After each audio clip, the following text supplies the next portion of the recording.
This 2019 shareholder meeting is in about less than 2 hours now, and let's talk about what we can expect. Things have really changed since about a year ago when Elon outlined, as he always does, the what happened the year before, what's going to happen a year ahead. As a matter of fact, he is not a chairman anymore of Tesla's board of directors, so that's one of the differences.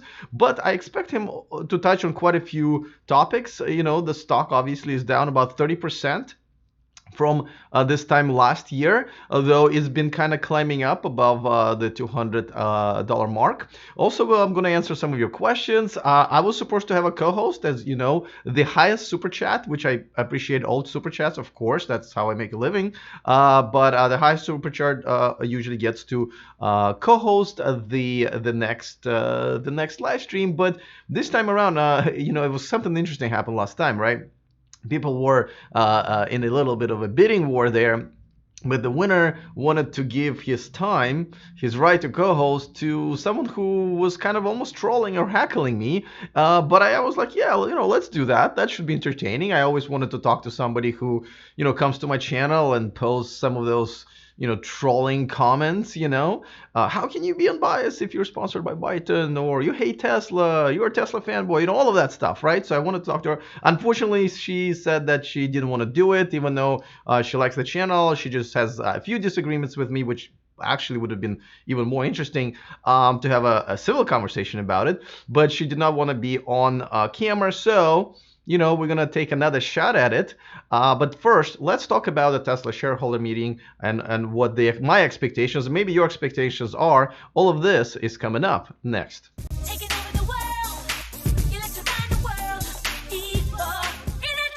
Welcome to E4Electric, your number one source of unbiased electric car news. If this is your first time here, go ahead and click on that subscribe button down there so you don't miss anything moving forward. And I want to give a quick shout out to one of my newer Patreons, John Pagani. Thank you so much for joining my Patreon community. By the way, Super Chats is one of the ways to contribute to this independent channel, help me to stay independent. And on top of that, Patreon is where I stream live every day. So I'm live on YouTube only once a week. But on Patreon, I stream every day, 100% access, and many other perks. But most importantly, thank you to John and all of my Patreons for supporting me for a while now. I think I had Patreon for almost a year. So, all right. So let's talk about the expectations here. Now, Steven in the chat room is already jumping a gun and saying, Alex, what are your thoughts on Tesla starting up an insurance business again? Well, again, being the keyword, right? So they've already threatened us with that. And we were actually got all excited, right? Because Tesla insurance has been going up and up and up and up. Overall insurance rates have been going up, but Tesla insurance have been going up unproportionally. So they've tried launching a Tesla co-branded insurance with, I believe, I think it was Allstate, but and then at first when I tried applying for my quote, they didn't even reply. But the second time around, they replied with a not a very competitive bid. So obviously, I hope they do it. The only thing is, how thin are they spread right now? Starting an insurance company is a pretty big undertaking. And to be honest with you, if Tesla wants to help with insurance rates, they don't really need to start their own. They need to partner up with some of the insurance companies, and they have plenty of data.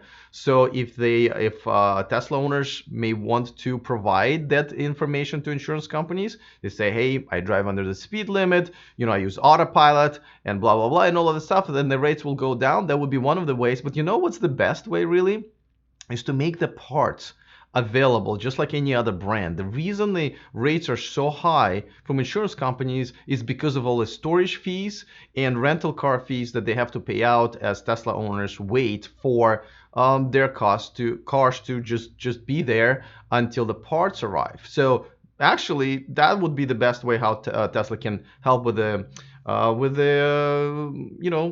insurance rates. All right, so let's talk about where we're at right now. Like I mentioned, stock is 30% down since last time. So, obviously a lot of pressure on Elon, and who is not a chairman anymore. As you know, a lot of things happen, since then. Remember, a few weeks after the last shareholder meeting, the 420 tweet, obviously, and all the whole fiasco with SEC, which I think overall grounded Elon a little bit and overall made a good effect on the on Tesla. And by the way, there's a different sort of a combination of directors now. As you know, there will be some changes. There will be some of the kind of loyalists to Elon. They're going to leave the board. They actually I believe, going to vote on having them leave a little bit earlier. So there will be overall a share of independent directors on the board. Will be more appropriate, if you ask me. So that's definitely interesting. Of course, I expect Elon to talk about the Model 3 success, right? One thing that's absolutely undisputable with all of these issues and trouble, and we'll get into it in a second, that the success of Model 3 has just been amazing, right? Model 3 is really the flagship of the entire electric car movement. I mean, everybody should be proud of that, and obviously Elon and Tesla staff and stuff like that. So I assume he just has to just really drive that point home humbly, but support. There's plenty of statistics and evidence to see how much Model 3 has been kicking around the world, really, and especially with their factory in China that will be even more competitive there, building the Model 3 there. So I expect that to be the number one sort of pride and joy of what happened with Tesla in the last year. However, there are some challenges that he's going to have to address. And by the way, there is a crowdsourcing going on, just like I think they did with the last earnings calls, where the investors are crowdsourcing their questions to Elon.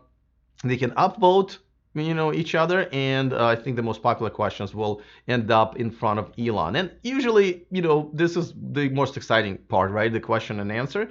This is the first year I didn't actually decided not to show up there because I don't live in the Bay Area anymore. I live 2 hours away. Just to drive there for almost no reason, and obviously I don't own any Tesla stock. I don't own any automaker stock. That would be a conflict of interest.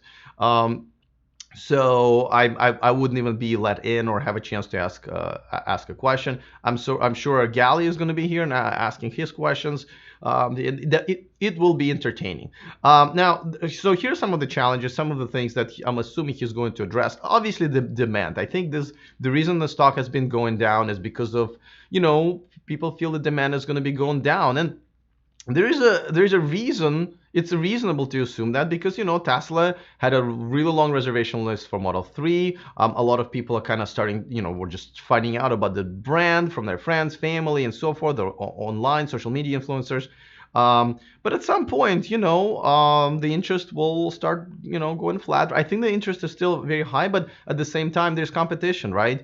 There are now pretty decent electric cars that look pretty decent with a decent range and a lot of decent stuff.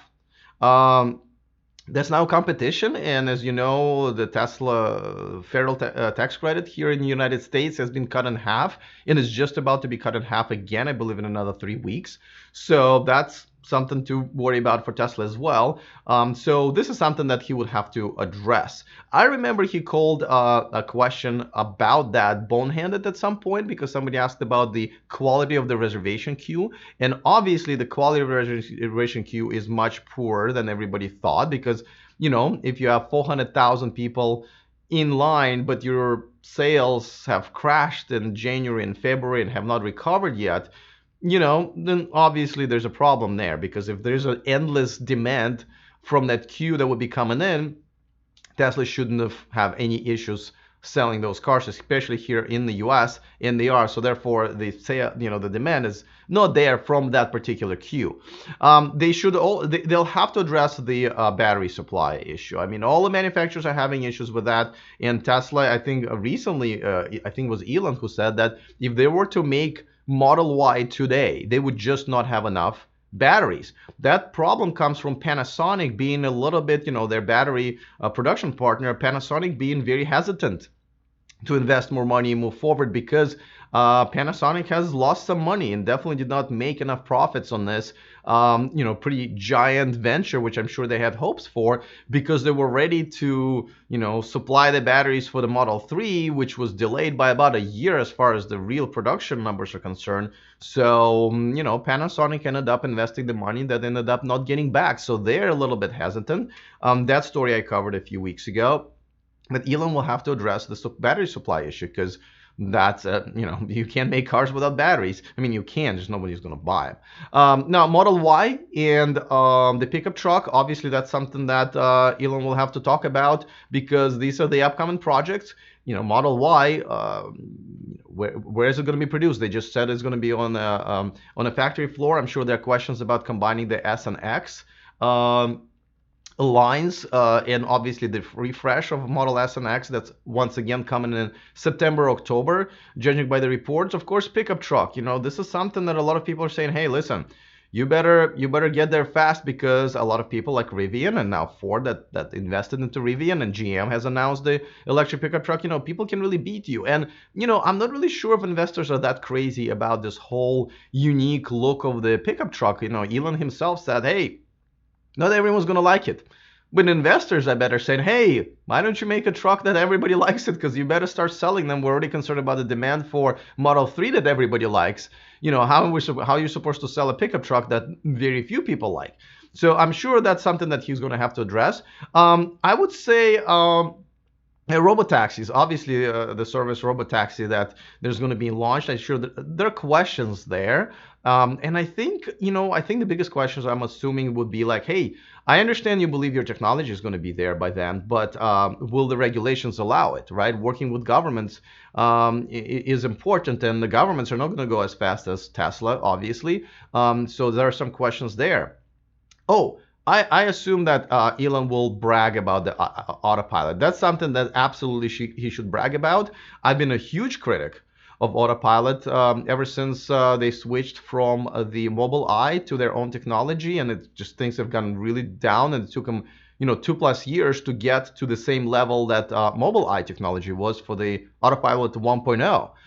And then they were kind of slowly fixing things, and I was just not a fan. But only this year, when the improvements they have made, I'm getting back on board with that, because the features that are coming out are pretty freaking amazing, and I think that he should really start bragging about that. They have the hardware now with a newer chip, with a newer computer. I think this is a big deal. I think this is where Tesla is also becoming not just a car maker, but a software company, right? You are buying their software for what, $5,000-7,000, and you're just buying the software, ones and zeros, not the hardware. So I think that's a big deal. Guys, by the way, in the chat room, just hold your questions a little bit. It will be hard for me to go back and answer them all. I'm just kind of wanted to go over this first, but go on with the discussion, but I will try to go back to your questions a little bit later. Because another thing, China factory, obviously that's something that's been going really, really well for him, and he should address that as well.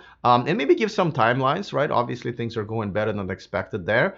The other thing that probably is a good idea to mention is the projects that he was hyping up a while back, but has something that the projects that have never really come about. And so let's talk about them. Of course, before that, a quick reminder that this live stream and this channel is sponsored by Byton. Check out an all-new, all-electric SUV coming to the US and Europe at the end of next year, starting at only $45,000. It's called Ambite. Join myself and 50,000 other people, and that list is growing.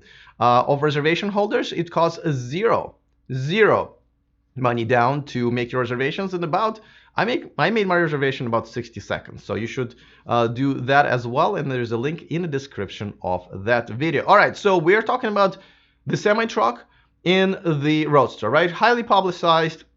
Everybody loves them, but unfortunately, it looks like the production is being pushed back. At least what Elon said with Ryan McCaffrey in his podcast the other week. That it looks like the Roadster is no longer a priority. Semi might be a priority, but there are no concrete plans about producing it yet.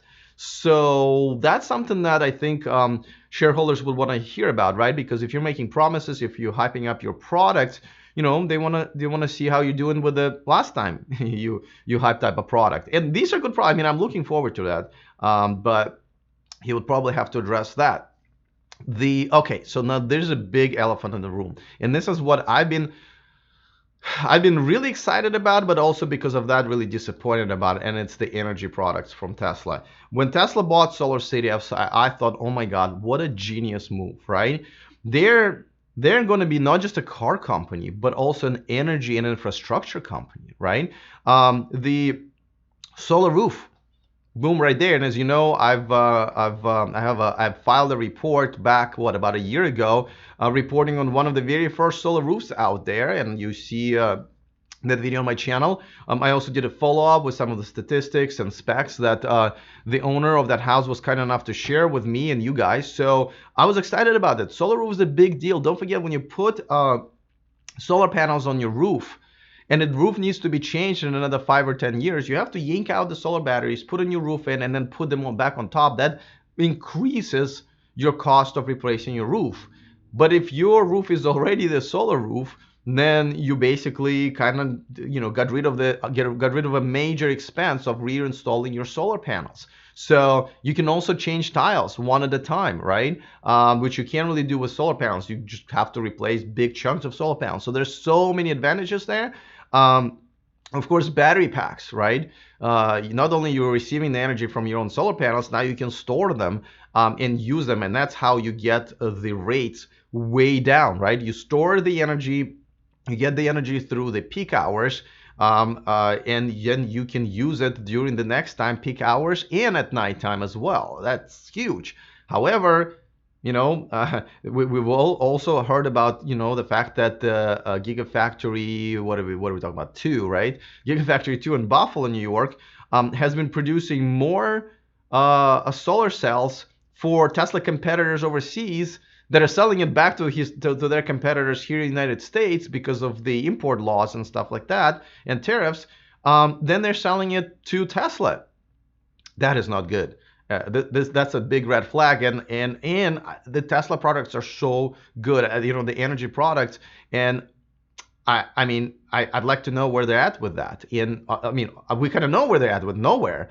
I'd like to know if there are any plans for that, and really the reasons for the delays. They have the technology, they have the factory, they have the product, and they have the demand. So why aren't you guys making money on that? So this is something that I believe they should really be answering. And that would be my list of things that he's going to be addressing. Obviously, he'll probably sneak in some sort of announcement there.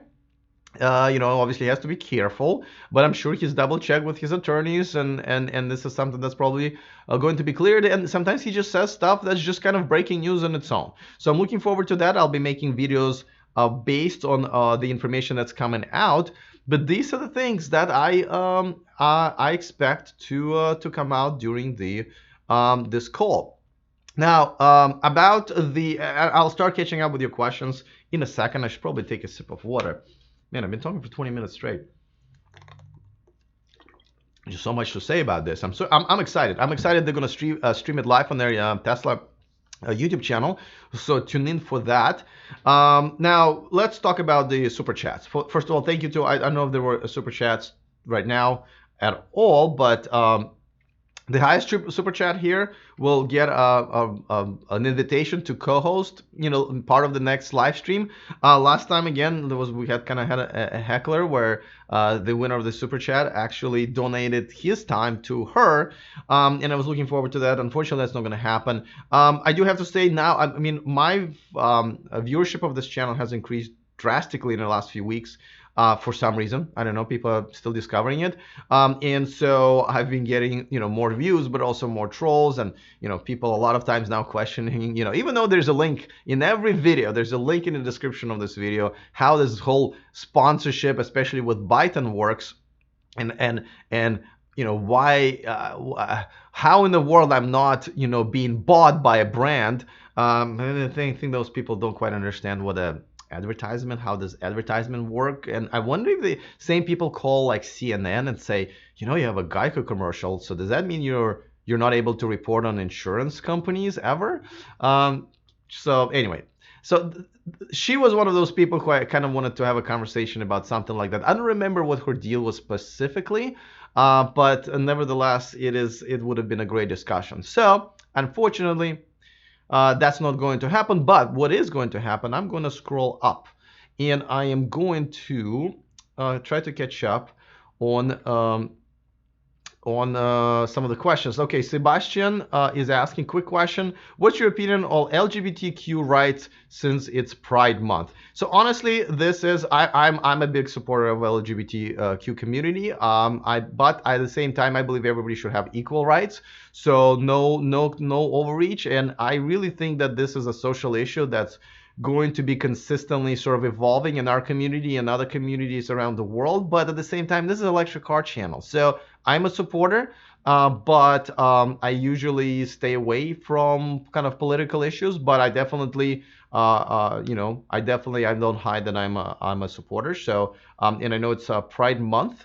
And Pride, I think there's some Pride parades that are going on in different cities around the world. So, but again, electric car channel here. So, Matt Waring in the chat room. Well, Greg says hi from New Zealand. One of these days, I would love to visit New Zealand. Maybe even live there because I don't have to learn a new language, and I've heard it's beautiful. Greg, hi to you back. Matt Waring says, I'm so effing tired of Tesla. 4 times I have ordered, and all 4 have failed. The first one was my issue as I canceled and upgraded to performance.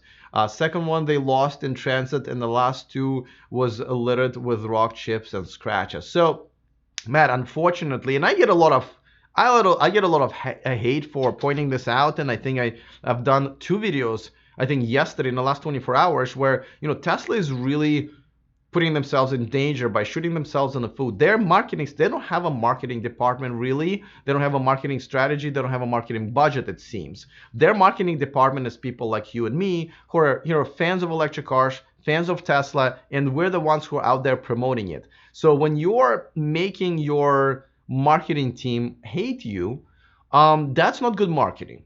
So you either have to really turn things around and start treating your customers right again, or you're just gonna have to start doing what everybody else does and putting together commercials and sponsoring YouTube channels and so forth to get the message out. Because I covered yet another protest of Tesla. When you're driving a Tesla and you have to go out there with a picket sign like this, these people are really upset. I hear this. I run one of the largest Tesla owner groups on Facebook, and I think both of my groups, the Model S and Model 3 owner groups together, is like 35,000 almost members. And I can, like, half of the posts well, not half, maybe a third of the posts that I approve, because I have to approve all the posts, are about how people are disappointed with their customer service or about their buying experience. This is the reason they lost my business, at least for the time being, is that I got tired of being treated like crap. And listen, before that, they really had a monopoly. Now they still have a monopoly on the best car in the market, but they do no longer have a monopoly on an electric car solution, right? There are Kia Niro EV now, Hyundai Kona EV, Nissan Leaf, Chevy Bolt, Porsche Taycan coming out at the end of the year, Audi e-tron, EQC from Mercedes is coming out this year as well. Soul EV is coming out as well with all over 200-mile range. So there are choices now. So listen, don't complain anymore. I understand complaining 2 or 3 years ago, but don't complain. Go to a different brand. That's how free market works. You vote with your money. So I would, if I were you, if I was treated so badly already and you haven't even gotten your car, I would just leave and go somewhere else. But if not, don't complain as much. People think that I'm complaining here, but I'm in the different shoes here. I am trying to change what Tesla is doing. Now, it's not helping that, when I was returning my last car back to the lease, I got yet another crappy customer service. I came up to the, service manager here at the Rockland, California location, and the guy seemed to give absolutely 0 Fs about me telling him that the reason I'm not getting into a new Tesla like I've done the last 7 years was people like him. Didn't bother him at all. I actually still wanted to address it with the GM of their showroom. Left a message, 2-3 messages, never called me back.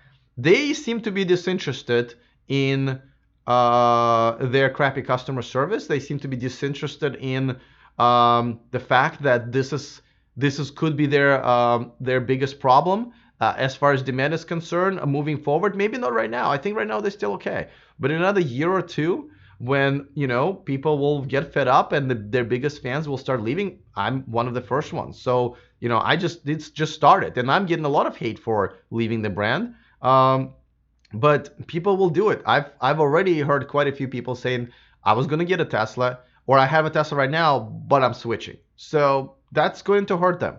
And until they change the mentality of what the customer service is all about, and I don't just mean in the service centers, that's definitely horrible, but also just overall how they treat customers, with sales process, the delivery process, when there are issues or recalls, upgrades and updates, all of that is just messed up. So, but hey, listen, vote with your wallet here. All right, let's move on. Steven says, thanks, Alex. A follow-up question, if you don't mind. I don't mind. This is why we're here, Steven. So yes, thank you for asking all these questions. Or do you think Tesla has a realistic chance of producing vehicles in Giga Factory 3 by Q4 of 2019? So you're talking about the Shanghai factory. Yes, because things in China happen very quickly. As you know, I visited Byton's factory when they just started to build it out, and now just the other day I showed you the video of what it looks like now, and it's like completed, like this humongous area that was just nothing but dirt. Is now a fully functioning factory. They just produced their first prototypes that I'm going to see in person next week probably, and report on that to you guys. So Tesla factory is kind of following the same footsteps, except for they've actually done a great job in terms of how fast they build it out. Obviously, there's a rush. And now it looks like the main buildings are complete and they're trying to get the equipment in there. So yeah, absolutely. Things in China happen pretty quickly. I would not be surprised if they start rolling out these cars in Q4. Now, there's probably going to be some compromises. They might have to deliver some parts from the US and put them together in China, but most of it I expect it to be Chinese made. So absolutely, I'm almost counting on that. Que pasa, homies? Says Cody. Says from New Mexico. How are you? Andreas from Germany. John asks, do you think the Bolt EUV, electric utility vehicle. All right, sure, we'll call it that. Will be released anytime soon. Oh, I see. You actually talking about. I don't know. I feel like GM is going backwards right now, right? They kind of missed out on their partnership with Rivian, and Ford took over that. They've discontinued the Chevy Volt, which I think is a big mistake. I have one myself. I love it. I haven't met a Volt owner who doesn't love their Volt. And I'm a former Tesla owner, and I love my Volt. It's got some interesting features that my Tesla doesn't. Made a video about that. So I don't know what's going on with them. I just don't feel like they're behind their own theory of electrification. So I don't know. I'd say give it 2 or 3 more years, maybe. So I just don't have much to say there. Patrick Frohoff says, Alex, I have a Model 3 in Michigan, and I run into people all the time that don't realize Tesla. So I'm assuming they don't realize that Tesla exists, or they've never seen one. Oh yeah, I'm here in Sacramento, and people here, I mean, the income levels here are nowhere near what the Silicon Valley where I'm from is, and people do not. A lot of times they know very little about electric cars and Teslas in particular. There are quite a few of them here now, but yeah, no, this is weird. I think education about electric cars is probably number one thing that's going to be driving people towards the electric car. Because a lot of people say like this, and I agree, how to sell an electric car to a person? The answer is you let him or her drive it. That's how I got sold. Actually, I just sat in one and I was like, sold, right? So yeah, I think we have a lot of work to do. It's just much harder to brag about the brand that's screwing you over and giving you a really crappy ownership experience. But it's neither nor here nor there. So all right, Wormug, I don't know how to Wormug Street. Sometimes your usernames, guys, is really hard for me to pronounce. Problem with the competition is they cannot deliver numbers. They cannot deliver numbers yet because they're just starting out, but they are delivering, right? Like Audi e-tron, I actually expect them to deliver over 1,000 of the cars in the United States, and somewhere between 2 or 3 thousand in the world. That's something. The Leaf and I believe the Nero EV are being delivered in thousands around the world per month. So all of that production is ramping up. So yeah, listen, when the demand is bigger than the supply, that's a good problem. But competition is here. They're just starting out. Don't forget, it took Tesla a while to ramp up things as well. So they're kind of going through the same thing, a little bit faster, obviously, but nevertheless. And it's a good problem to have. But yes, I wish there would be more electric cars and they would be available at the with higher numbers. I mean, I think we all agree with that. Jay Smart asks, how much of the Chinese EV market could Tesla gain control of? There are already numerous affordable EVs in China. Will they only produce the Model 3 at Shanghai Gigafactory or other models as well? I mean, obviously they got to get the Model 3 going, and then after that, I don't see why in the world would they do anything but the next step would be creating the Model Y line there, right? Obviously, they're sharing 75% of parts. They made a decision to make them under the same roof in the factory here in Fremont, California.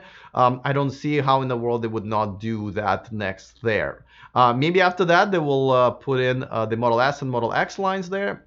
But I think it's going to be depending on sale. You're right. The competition in China is really fierce. They will definitely gain more momentum and more share because they're producing without and having to sell them without the tariff at some point. But the competition is really, really, really harsh there. And there are a lot of Chinese manufacturers that are selling cars at much lower price rate. And, they're actually not as, like, on the surface, when you're a consumer, they look just as good and the technology is just as good, except for, of course, there are less regulations, there's less attention and media attention to like electric car fires and accidents and so forth. So it's harder for someone with a higher quality that you can really see or feel to compete with the cheap manufacturers. And I'm not saying there are only cheap Chinese manufacturers, because there's Mercedes and BMW and producing cars as well. They're all manufacturers. But I'm just saying it will still be I don't think they will be able to control that market. And Chinese government is not going to let an American automaker control or even get too much of that market. They'll figure something out where they'll keep Tesla down to what they would feel like acceptable amounts. So that's what I think. Coming from a communist country myself, I think I know what the mentality is. Technojunk says, please don't say there's competition. Look at Audi's recall, and most important, look at efficiency. Almost all of them fall miles behind. Well, and what an uneducated comment. I really hate comments like this because obviously it comes from a Tesla fanboy who just doesn't want to know anything about outside of the bubble. I've said it. If you watched my channel for more than, 5 minutes, you would know that I think how Audi can compete in many different and other manufacturers can compete have nothing to do with the quality of the car. Tesla is and will be the best car made on the market for a while. But overall, what Tesla cannot deliver is overall ownership experience and a lot of times value for the money that you pay. I've already mentioned in the beginning of the show the fact that when you're buying a Tesla and there's a part that needs to be replaced, or if you got in a car accident, you are in hell. All right? If same thing happens with the Audi or name any other legacy manufacturer, it goes pretty damn smoothly and you don't have to pay as high of a rate for insurance. I already explained that. But Audi will compete with customer service. The customer service of any manufacturer is better than Tesla. So if you want to get the best car but be treated like crap all the time, then you still get a Tesla. And not everybody gets treated like crap, but overall, it's a bad customer service. But there are a lot of us who actually say, you know what, we'll take something less in terms of what the car is about. Maybe I don't need a self-driving feature, but what I need is a good customer service, and that's why I'm going to go Audi or Kia or whatever other brand you can name. Now, about the recall, the reason they recall those 540 cars, which is tiny compared to any other recall, including Tesla's, is because they were afraid that there's a tiny possibility that one of them can catch on fire.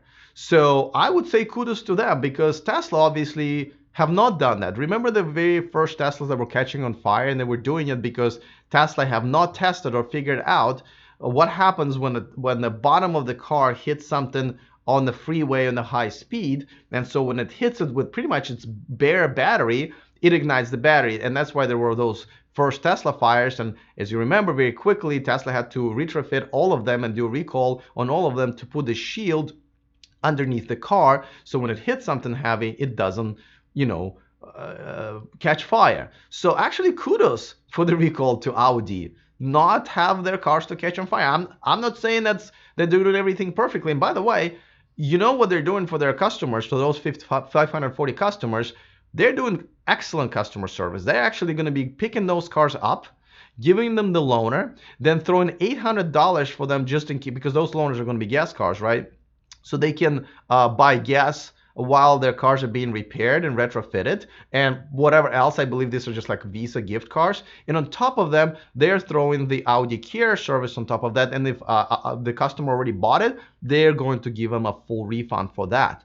And then once the car is fixed, they once again are going to deliver that and pick up the loaner, and that's that. That's a great customer service. And again, kudos to Audi for doing that. So you really need to get yourself educated and understand that not everyone's Tesla fanboy.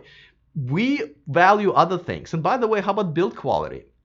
Like, I missed driving a luxury car that's luxury inside. I just took a ride in Eli Burton's Tesla that's basically brand new, Raven, everything's the latest. And even though their build quality is improved, it is nothing.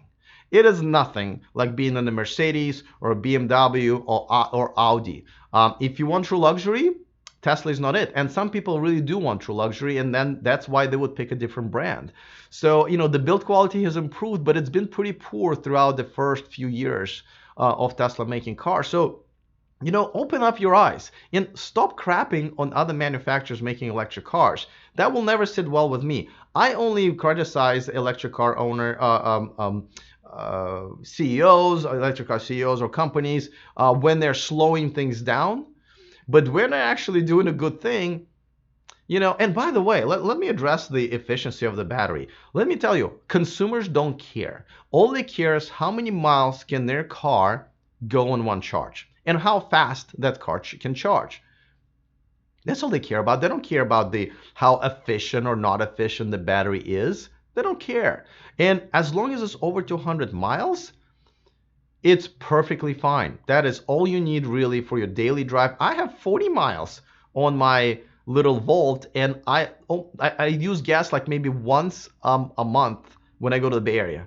But on my daily drives, this 40 miles, whether I actually recharge in the middle of the day, goes a long way. And if you have 200 mile range, that is more than enough as well. So just you gotta just live outside of the little Tesla bubble, and then things will make more sense. I just, again, this channel is not a Tesla fanboy channel. This channel about all electric cars, and you just kind of have to embrace this electric car revolution. And different manufacturers are going to do it differently. So Audi is doing it differently. Are there issues with that car? Yeah. I mean, the range could have been bigger, and there are quite a few other things. The technology inside could have been bigger. They could have had a bigger monitor. I mean, I can go on and on and on. But it is a good car, and I can totally see people, including myself, picking that car over Tesla because of so many shortcomings that Tesla has, and those are growing. All right.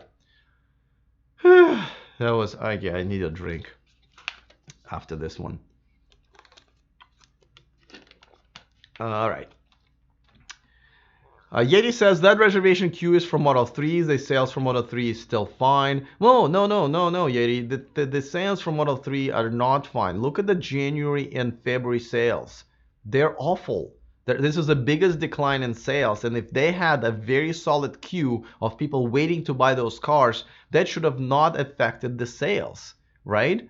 If they're selling at the maximum capacity because all these people want to buy the Model 3, the sales for January should have been just as big as sales for December, right? If the demand is unlimited. But the problem is it's not.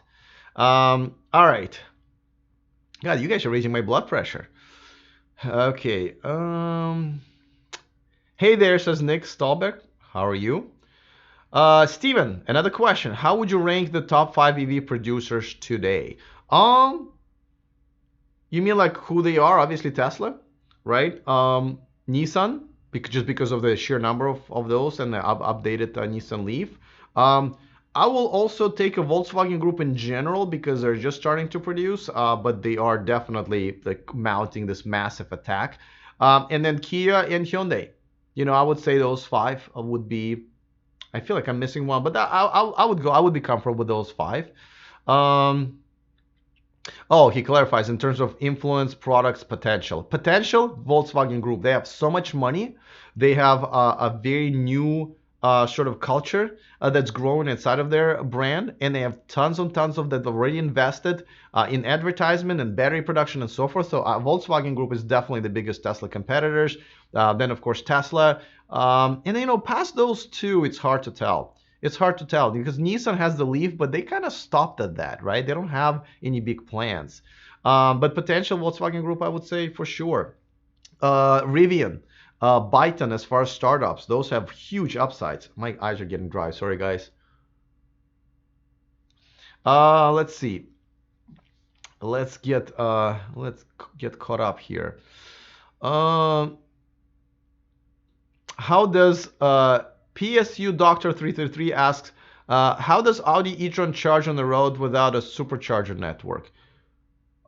With a supercharger network. Again, please educate yourself. So I've been making shows about this like all this time. I just went to another event of Electrify America. Electrify America in the US and Ionity in Europe they're not calling them the supercharger networks because that's a Tesla thing. It's a fast charging network. As a matter of fact, both can charge your car at a much higher rate than Tesla. 100 kilowatt faster than the fastest V3 superchargers that are only being rolled out right now. There's only one or two.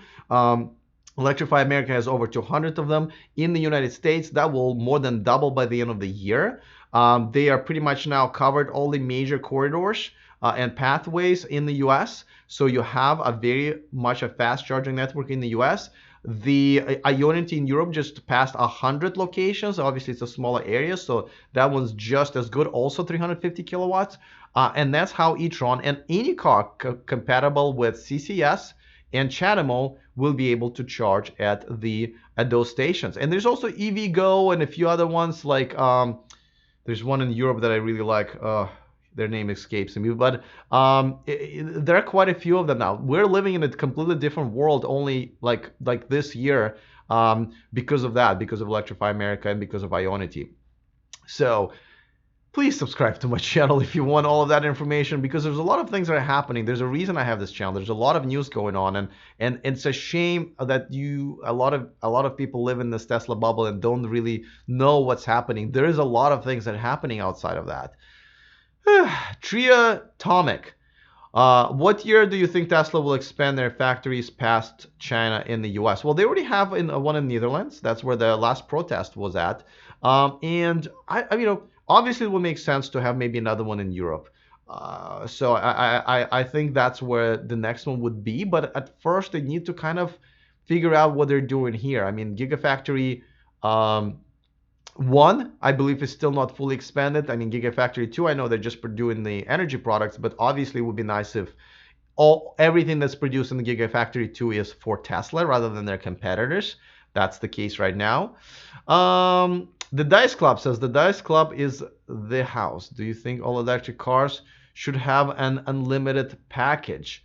You mean like for charging? For example, new and second-hand owners could pay X amount of money to get lifetime unlimited charging. I really think that Tesla should not have been giving out free unlimited supercharging past the first year. I really think that was a mistake. I know they're doing it again with the inventory cars. I just think it's a mistake. I think you should pay for electricity just like you pay for gas, and that's what the future is going to be anyway. It's much cheaper still. Obviously, most of your charging is going to happen at home. So when you need to, supercharge or fast charge, they're probably only going to happen a few times a year, if that, for most people. But I mean, yeah, I mean, you can. So like with Electrify America, right? You can buy a $4 a month membership where you avoid some fees and you get lower rates. I think that's how it should work. But if somebody is willing to sell you free fast charging for life or for car ownership, I think that's fine if it makes sense to that company. I just don't think anybody would. I just it's like, you know, utility companies don't sell unlimited electricity usage, right? You just end up getting your own like rate sometimes, getting on different plans, but that's just, I don't see that just working out for them right now. Let's see. JHCL asks, will Tesla keep their lead when it comes to battery efficiency? It looks that way, especially with acquisition of Maxwell, the company they just acquired. I would assume so, but you never know. There's always a startup that's doing something really, really quietly, something really good, and if they get acquired by a bigger company or maybe even startup like Byton or Rivian or so forth, boom, it leapfrogs everybody, right? Jose Cardona says Elon 2020. I will take that as long as he doesn't take over Trump's Twitter account or continues his, because that then no. But otherwise, I'll go with that. I'll go with that. Um, Bobby Cryptos says Tesla did a mistake to build a factory in China. I don't agree with you at all. I wish you clarify why, but I think it's one of their best moves. They're the first automaker to do so, to have a solely owned manufacturing facility there in China, and thus avoiding the tariffs. Let's see. Dorje Bolenskin, sorry, I completely messed up your name, but Dorje says never confuse communism with state capitalism. I don't, but I'm just saying the mentality is very similar. Okay. Let's see. I will know that you are a Tesla hater. We know you're a chill for OEM. I don't even know what that means, but calling me a Tesla hater is kind of weird because I hate Tesla so much. I've bought 3 cars for them and run a Tesla owners groups and make a lot of positive videos about them where I praise them when they deserve the praise. I'm a horrible Tesla hater, really. It's just if I'm a Tesla hater, I'm doing a really, really horrible job. But thanks for trolling. Always appreciated. Technojunk says recalled cars are great ownership experience. No, recalled cars are not overall great ownership experience. It's the good customer service. Is how a brand handles issues. That's where the customer experience shines, right? And a lot of times, like I gotta tell you, people don't mind getting loaner cars because it's like, oh, I'm gonna get a loaner car. All right, that trip to LA that I always wanted to take maybe might happen much sooner than I thought, right? Because I don't have to put 700-800 miles on my car and use up all of this gas because it's getting paid by Audi in this case. So I'm sure those owners don't mind as much. I know they're excited about new cars. I know they wanted to drive electric and they have to wait for maybe a month or two and drive a gas car. But I think overall it's nothing to complain about too much. Though not cool. Not cool. Obviously, listen, Audi should have figured this out during testing. They had plenty of time to do the testing. I think they started rolling out prototypes like a year ago. And so there's no excuse for having water sip through a seal in the battery pack. Like, what were you testing all this time? So don't like that at all. That's not okay. I've been treated great by Tesla, says Jonathan Gorley. Oh, so you're the one. Excellent. But listen, I'm not saying everybody gets treated like crap, though everybody has a different threshold, right? Like, so for example, our cars stop receiving updates, over-the-air updates that were promised to us until you put the Wi-Fi in your garage. In my case, I have Wi-Fi in my garage, but it only has like 2 bars instead of 4. And Tesla refuses to do updates. I have not gotten updates for the last few months in my Tesla before I return it. And then when I called them, they kept me on hold for over an hour. So to me, that's bad customer service. You might think, oh, well, I already have a Wi-Fi in my garage and it's fine, so you never noticed. But for those people who don't, most people don't have a good Wi-Fi in their garages and they have to now buy additional equipment or change stuff around their house so their car that was already working has to continue to work.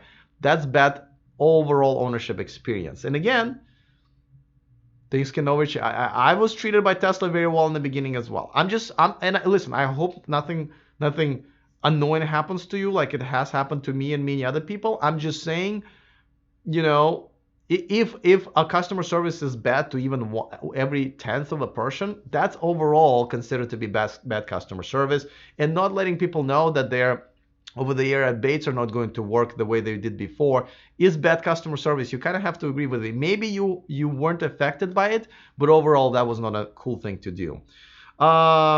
Technojunk says, been hearing about competition for about 2 years now. Is this the best they can get? Well, actually, they're getting pretty good. And no, they're still going to get much better with, for example, Porsche Taycan coming out and being able to charge at the top rate of 350 kilowatts, which is a big deal. No, there's obviously there will be a lot of improvements. The competition is just starting to heat up. But what they've done, what they've got going on right now is actually not bad at all. If you look at Kia Niro EV, that's an amazing car and a great deal. So, I really think you're not giving them enough credit. I think they've actually starting to really, little by little, take attention of electric car community away from Tesla. Let's see. ACS 18237. Was there already like 18236 people who took ACS username? I don't know. I'm assuming that number means something. But nevertheless, he or she says, sure, the company that cheats the public and responsible for killing people and polluting the earth. Well, that's all car manufacturers. But yes, and the cheating scandal actually, and they just did a commercial about it, which I really liked. They basically and they said something I've been saying for a while. If it wasn't for a Dieselgate scandal, Volkswagen Group would never have this awesome cars that are now being produced, and they never would have had the fast charging network that everybody needs here in the United States, along with many other great projects like Giga Car Share, Envoy, and many other projects you may not even know are basically the money is coming from the Dieselgate a part of the Volkswagen Group investment, but they are. So, something really good is happening because of something really bad. But there's no excuse for Dieselgate. But don't forget, I mean, do you buy Mercedes-Benz and BMW because they used, slave labor back in World War II? I think we all kind of understand that brands are not people. Especially right now, Volkswagen Group is being headed by very different type of executives. The ones that were heading it back in the day of the Dieselgate are all either fired, quit, or in jail. Hopefully all three. And the people still going to jail for this. I think Audi CEO went to jail just the other month, sometime this year. And great, that's great. Let's get rid of all of them. Let's keep them behind the bars. I'm just saying, if you never want to come back to legacy manufacturer or manufacturers that ever done anything wrong, you will have to just ride a horse, probably. And believe me, Tesla and many other manufacturers that we're hailing right now will probably end up doing something wrong because, they're going to grow into this massive, gigantic corporations. And that's just what happens to gigantic, great, huge corporations. So, all right, let's keep going. Jose Cordona says, I was treated fantastic also. I have not had any issues at all. That's great to hear. Kevin, I've had 2 recalls on my Model S. It wasn't a nightmare at all. There was a fix and it was implemented. That's also good. Guys, I'm not saying no one's having a good ownership experience. It's just too many people are having bad ones, is what I'm saying.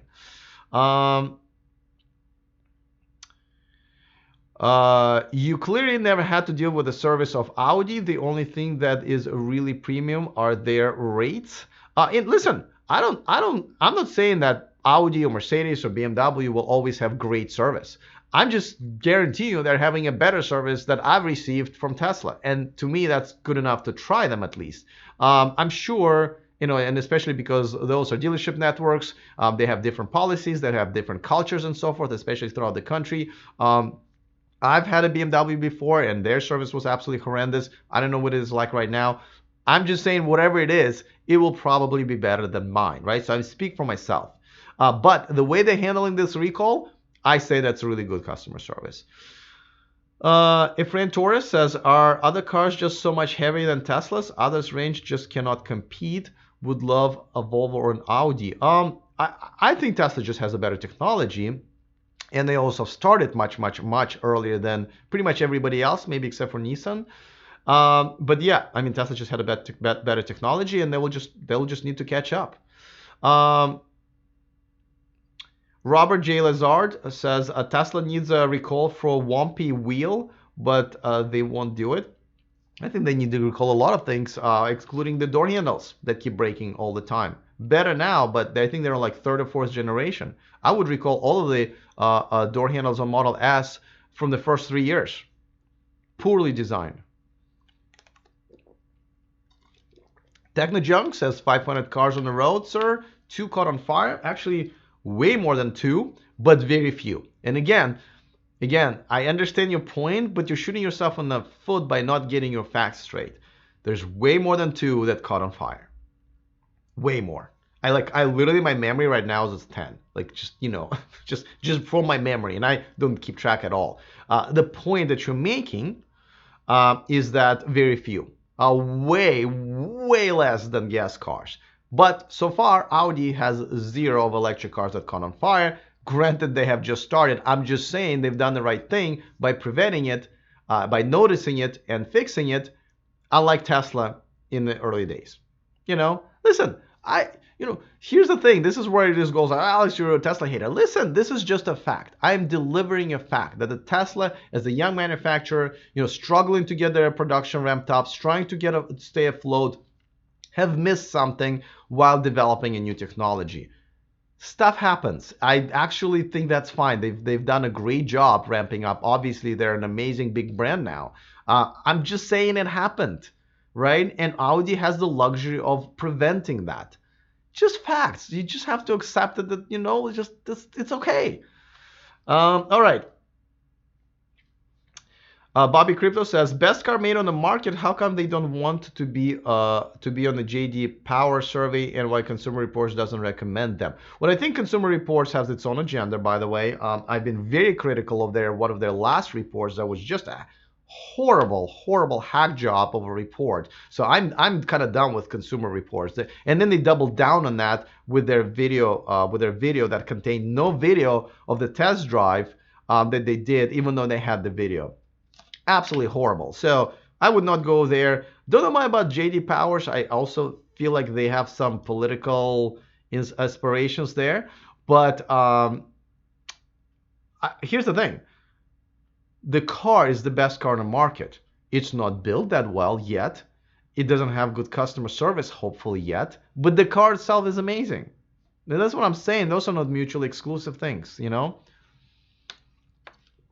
Techno Jones says Audi 10,000 cars already on fire. We are only talking about electric cars. I made it clear. ACS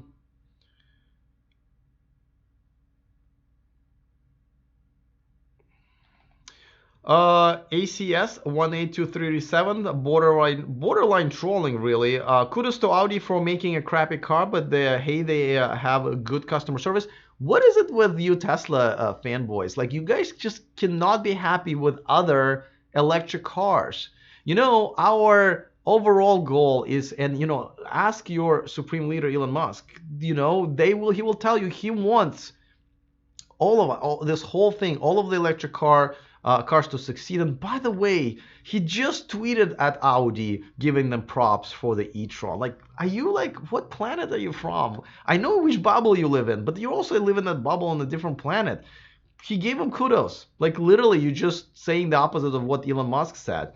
And it's not a crappy car. I test drove it. Yes, it's not as good as Tesla, but it's much more luxurious. It's built better.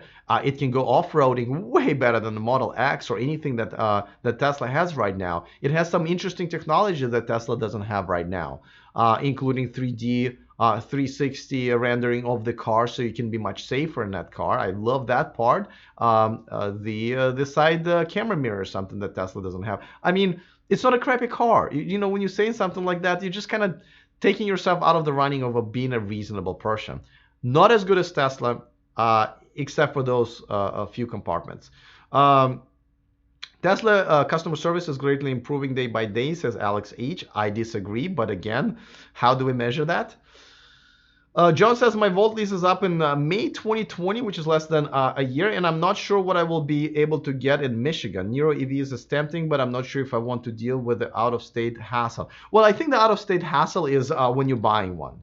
But after that, I believe if you're buying it from a brand like Kia, they are have to abide by rules of having a dealership, and they have to service that car at the service center near you. And I'm sure you have a Kia service center near you. So it's just about getting the car. My goodness, my eyes are dry. So I think you should be fine. And Kia Niro EV, I really think it's an amazing car for the money you're paying.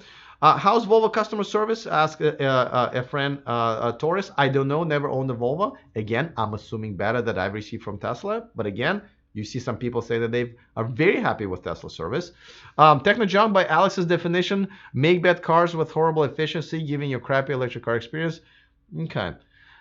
Listen, man, if you don't want to have like a reasonable conversation, I'm just going to ban you next time you make a comment like that. If you want to have a conversation, I'll be more than happy to, but don't put words in my mouth. I've already addressed a few of your issues. You keep pushing. Go troll somewhere else. It takes me like one click to ban you. All right. Let's see. Jose Cordona says, no crap. I can't say curse words because, YouTube downgrades the video right away.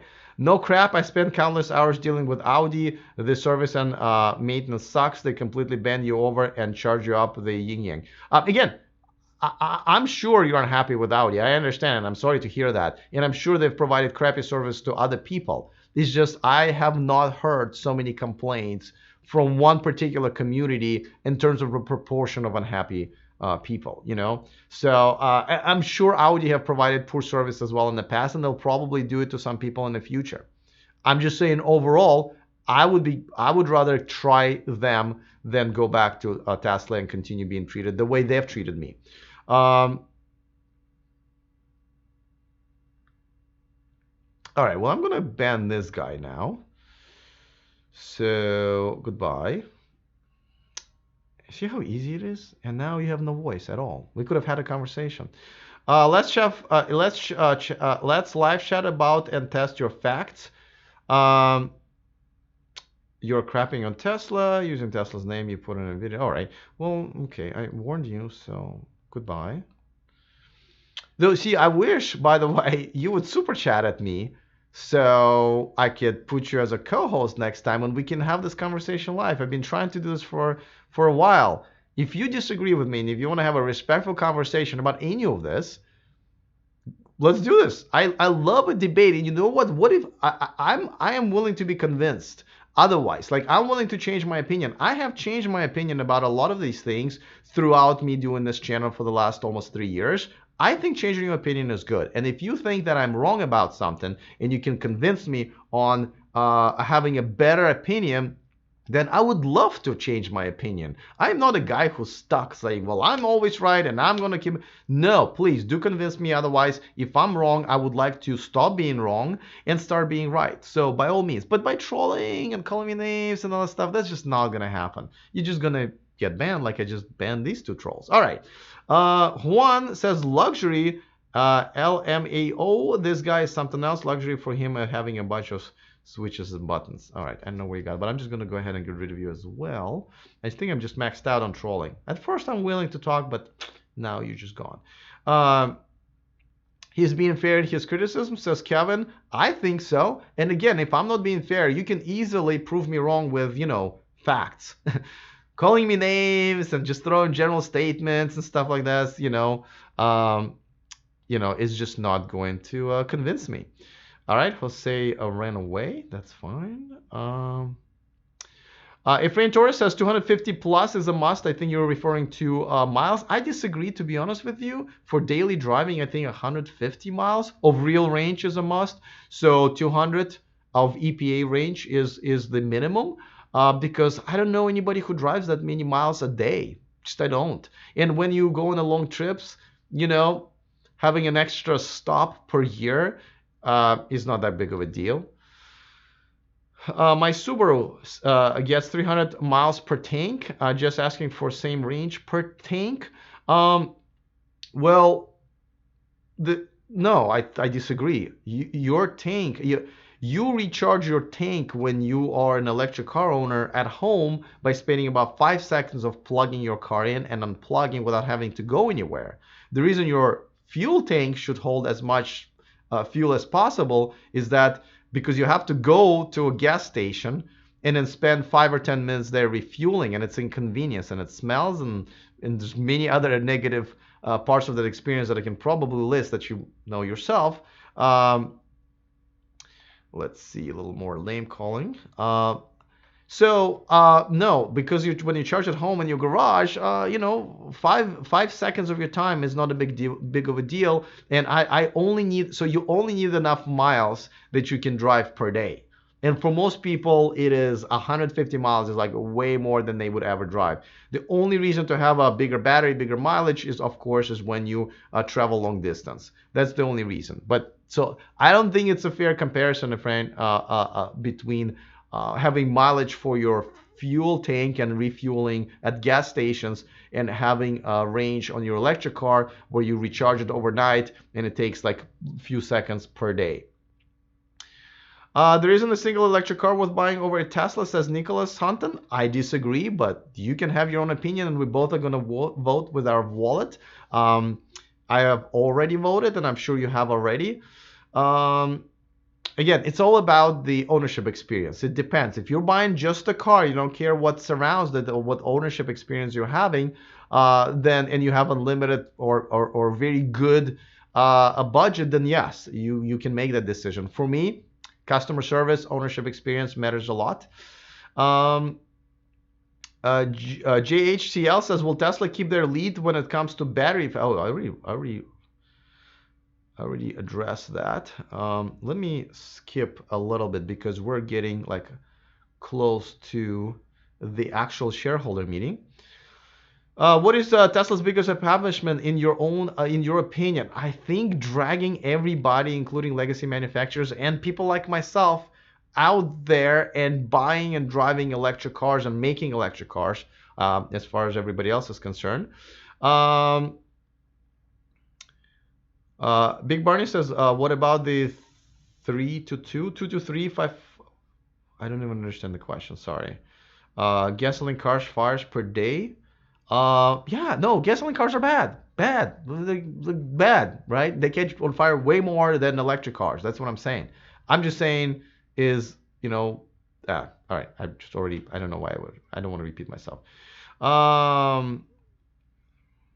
Stop talking so much about the trolls, just ban them and move on. I know. I'm really bad at this because I try to give a chance to everybody. And at first I was like, okay, well, they have a different opinion of me. I should welcome that. I should maybe have a debate, right? And it takes me a while sometimes to, and also don't forget, I'm reading these questions live. Sometimes I start reading a question and then realize they're trolling. So I kind of feel like I kind of got to address that. And also it does take me a little bit to actually click around, right, to ban them. So I just want to make sure you guys know that what I'm doing here. But kudos, Mod Mike. I do agree. I need to maybe be a little bit harsh on them. How much do you value your safety? A lot, Mario.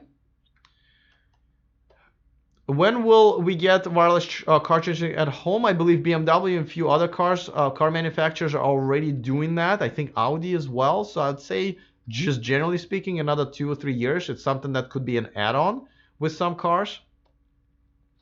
David says, I like your balance and transparency. Keep up the good work. Thank you. I appreciate it. If anything, I hope I can get credit for being honest about my opinion and transparent about everything. We don't all have somewhere to charge at home, says Paul. Well, I just did a video with Eli that I'm going to post tomorrow. Then if you don't have a place to charge at home, you're probably going to have a really tough electric car experience. I would not recommend buying an electric car if you're not able to charge at home. I know the infrastructure, especially with the apartment complexes, is really lagging, though, states like California where you can actually pay for your charger, and the apartment complex has to allow you to do that. So, all right. See, just hit another person. Do you think Elon will mention the Maxwell batteries on the shareholder meeting? I really think he should. It's a big deal. It's a great buy. And I bet the technology is really going to push them forward beyond 500-600 miles per charge.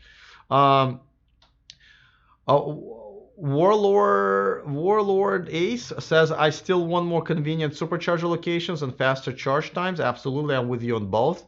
Because of this, when I go out of town, I take my Lexus RX 450h. That's why I bought my Volt. When I owned a Tesla, I don't want to refuel my car at 45-minute sittings each. I absolutely agree with you. That's probably one of the last things that the technology of electric cars needs to correct before we can really appeal to the rest of the world. When is the shareholder meeting? I did not get it. It's like literally, it's 2:30 p.m. So in about 15 minutes Pacific time, and they will stream it on YouTube. I will wrap things up here before then. What do you think will happen to the ICE business part of the traditional OEMs once people don't want to buy them anymore? It will just get phased out, just like, flip phones. um, in that Supreme, Alex, if Musk had to sell Tesla or take a partner, do you think he would rather sell to the Chinese or to an American car company? That's a very interesting question. I think, I don't know. I don't know. I hope he would sell it to an American manufacturer, but I think he would sell it to whoever, not even to the highest bidder, to whoever he believes will continue his legacy. Because remember, Google, I think, or Apple wanted to buy it, and he did not agree to the sale because they were essentially weren't going to give him control on what happens. So I think he will sell it to whoever will honor his legacy.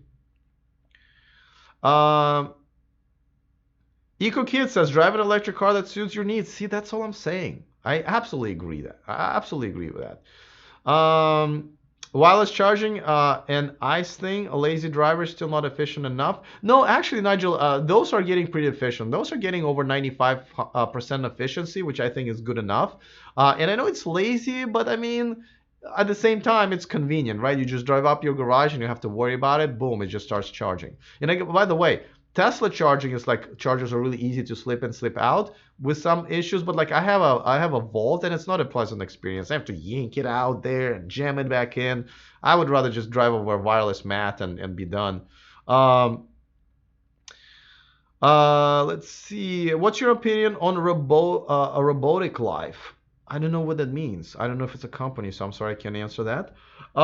Duke, T-Lam says, I really don't like Byton because the screen is way too big and distracting. What does everybody think? I get this a lot. People are saying that Byton screen is distracting.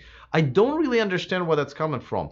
It sits pretty low. So it's not like it's boom right in front of you. I know the pictures that have been taken make it look like that, but trust me, I've sat behind the wheel of that car many times and ridden in that car a couple of times. That screen is pretty low. And the thing is, because it's so far away, everything on that screen displays pretty large, in a large lettering with large images. So really, there's not much going on that screen. Don't forget, the right part of the screen is completely for the passenger. So the driver only gets so much of it. And then there are actually good things that are going on that screen, because you don't have to look at your speedometer, for example, by lowering your eyes that low behind the steering wheel. It's actually pretty high. It's almost like having a heads-up display. So that's actually goes to your safety. It's not distracting at all. It's actually helping you to see the road better.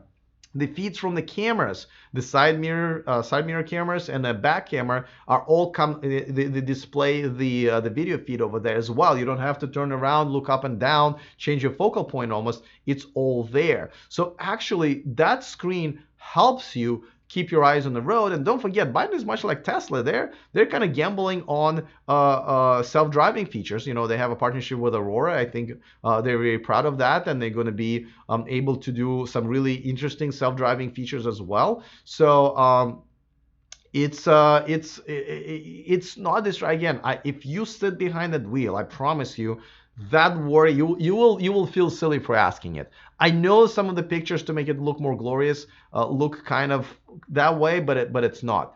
It says that my site is down. Okay. e4lecture.com/VIP. I will check on that right after this. I'll make sure it's back up.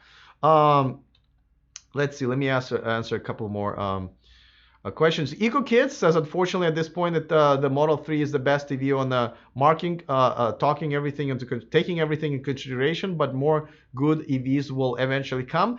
Disagree a little. I think it's the second best one.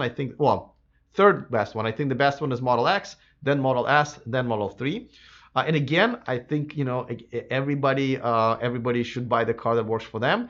Manuel Santos Carvalho says, any rumors on Porsche Taycan? I don't think there's that many rumors. I think everybody's just coming out of Porsche. I've covered that. They're on track to unveil this car, I believe, in September and start producing it at the end of the year. Everyone's really excited. The true and only competitor to the Tesla Model S. The only way wireless makes sense is for robotaxis. Mod Mike says, I would love to have one in my garage. I think a lot of people will. So you might be wrong on that.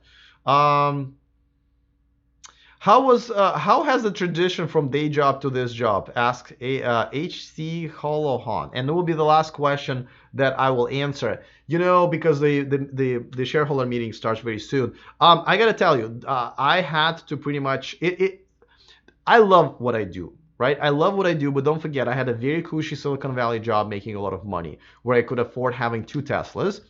And now I can afford to have either one of them. I mean, I can, but I shouldn't. So that's why I decided I'm going to drive the Volt for a little bit, because I can't just throw 100 grand on a new car like I used to. Sacramento is a tough city. I'm used to having a lot of creative people, a lot of innovators and everything. That's not the case here. People's mentality here is a bit tough for me to handle sometimes.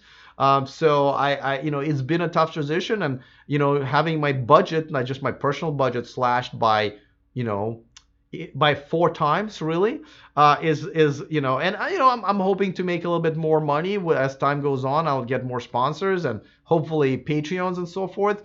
But it's definitely been a tough go as far as the finances are concerned. I was a web developer for 20 years, never had to look at bills really or worry about what kind of car I drive, and now I'm definitely keeping a very tight budget. I mean, dating life, I know it has nothing to do with electric cars, but dating life here has not been very good to me at all. I always loved dating, and it was a very good experience for me in the Bay Area, but here it's very different. So as a matter of fact, there's an article somewhere that Sacramento is the worst city to date for both men and women. So yeah, that's that. But at the same time, listen, I knew when I was going full time with this channel that I'm going to sacrifice a lot of time and money in my personal life. I work at least 60 hours a week. I travel once or twice a month, which is tough on this old man's health. It's not that it's not that glamorous to be in airports and hotels and always be underslept because of time schedule or the plane schedule and stuff like that. But again, I'm not complaining. I absolutely love what I'm doing right now, even though I'm getting paid a quarter of what I used to make. But I'm hoping it's going to change with time. And I absolutely having a blast doing this. So, those of you who are my Patreons, I really, really thank you for, giving me an opportunity to do this. I'm living a great life. It's just not as maybe glamorous or But I don't want to complain. I'm just saying it was a tough transition. It's been what 10 months. Let's go for another 2 months, and I'll tell you how it is. But I knew going into this that there's going to be a major lifestyle change and a downgrade. Really, even the neighborhood I live in is not really the best. The other day I saw on my security camera, which I never had to have before, somebody at like 4 o'clock just coming into my house, and that guy got scared and walked away. But like, what? When I'm asleep, some stranger comes to my house for no reason. Like, things have been very different here. But again, I would not change it for the world. I love doing this. I'm doing this a lot, and I love doing this, especially this live stream. So, tough goal personally, but as far as what I love to do for a living and having a hopefully bright career, and just having amazing experiences and being able to help the electric car movement, again, it's really all worth it. But thank you for that question. Very few people ask that. It definitely behind the scenes it's been a bit of a struggle. So Mod Mike says, not trolling, but I think Biden's hysterical response to Tesla. Look at how many screens and features we can have over Tesla. Tesla took 10 years to get where. Actually, the screens thing is a very much a Chinese thing. It's very much what people want in their vehicles, because I love it. I love it. One of the reasons I'm going to be getting a Biden is because of the screens. I love the screens. So, but again, it's not for everybody. I really hope you make your final judgment when you're actually get behind the wheel of one. I really hope you will give it at least that. Eco Kid says, get on Tinder. I am on Tinder and Bumble, and that's what's killing me here. So, Jim says, when you say it's a tough town, you mean it's a blue-collar town full of pickup trucks? No, I'm okay with blue-collar people, but I'm just saying the mentality here is not of people who want their lives to be better in the future, right? Like, I'm doing this because I want electric cars to change our lives and make our future better. That's not the mentality around here. And yes, it's probably because a lot of people, struggle to make ends meet here. It's obviously there's no Silicon Valley jobs here. Everybody has to work maybe twice as hard for 1/5 of the money. And so I kind of almost don't blame them. I'm just saying that, I'm used to have so much inspiration and inspiring people around me. And here I had a tough time finding that, which kind of is fuel, or I should say electricity charge for me. So, all right, guys, first of all, I'm losing my voice, and I still have to make 2 videos today. But also don't forget the shareholder meeting is in about 3 minutes. So thank you so much for watching me. I know that it looks like maybe the VIP thing list is down, but still go there maybe when it's up in another few hours. e4electric.com/VIP. Of course, we have a deal of the month still going on, so just for that reason. But we also do bonus stories every week. Another shout out to John Pagani, one of my newer Patreons. Thank you so much for joining my Patreon community, and thank you for watching me live, as all Patreons do have that perk every day. All right, guys, thank you so much for hanging out with me. I'm sorry I wasn't able to answer all questions, but this was fun. So I will see you next Tuesday at 1 p.m. Pacific time for the next live stream. Other than that, see you next time, and remember to stay charged.